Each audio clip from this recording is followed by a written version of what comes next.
सरकार डीबीटी के माध्यम से नागरिकों को विभिन्न योजनाओं जैसे कि पीएम किसान, स्कॉलरशिप स्कीम्स इत्यादि के द्वारा लाभ प्रदान करती है। ये लाभ आधार पेमेंट ब्रिज के माध्यम से बेहतर, सरल और सुगम ढंग से कुशलता पूर्वक प्रदान किया जाता है। आधार पेमेंट ब्रिज के लिए लाभार्थी को अपने आधार को खाते में सीड करवाना होता है। यह वीडियो सीडिंग प्रक्रिया पर लाभार्थी के प्रश्नों पे स्पष्टता प्रदान करेगा। नमस्कार सर, मैं आधार सीडिंग के बारे में जानना चाहता हूँ। आधार सीडिंग वह प्रक्रिया है जिसके माध्यम से आधार नंबर को बैंक NPCI मैपर पर मैप करता है। बैंक द्वारा आधार सीडिंग की प्रक्रिया सफलतापूर्वक पूरी करने के बाद ही किसी खाते में आधार पेमेंट ब्रिज के माध्यम से सब्सिडी प्राप्त हो सकती है। आधार लिंकिंग और आधार सीडिंग में क्या अंतर है? आधार लिंकिंग वह प्रक्रिया है जिसमें बैंक आधार नंबर को अपने कोर बैंकिंग में बचत खाते के साथ प्रूफ ऑफ एड्रेस और पहचान के तौर पर लिंक करते हैं, जबकि आधार सीडिंग में बैंक आधार नंबर को कोर बैंकिंग सिस्टम के साथ NPCI मैपर में भी मैप करते हैं। क्या मैं अपने विभिन्न खातों को NPCI मैपर में सीड करवा सकता हूँ? नहीं, आप सिर्फ एक समय में एक ही बचत खाते को आधार से सीड करवा सकते हैं। आधार सीडिंग की रिक्वेस्ट किस किस माध्यम से कर सकते हैं?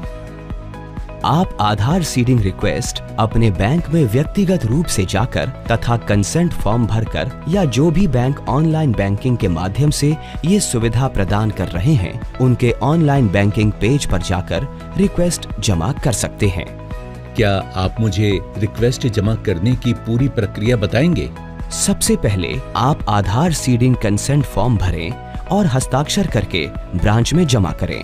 KYC सही होने के बाद बैंक अपने कोर बैंकिंग सिस्टम में आधार लिंकिंग करता है और उसके बाद NPCI मैपर पर अपडेट करता है।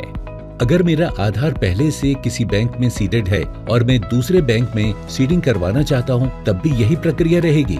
हाँ, प्रक्रिया यही रहेगी। सिर्फ आपको अपने पुराने बैंक का नाम कंसेंट फॉर्म में भरना होगा जहाँ पर आपका आधार पहले से सीडेड है। बिना पुराने बैंक का नाम बताए हुए नए बैंक में सीडिंग संभव नहीं है। मुझे कैसे पता चलेगा कि मेरा आधार वर्तमान में किस बैंक के साथ सीडेड है?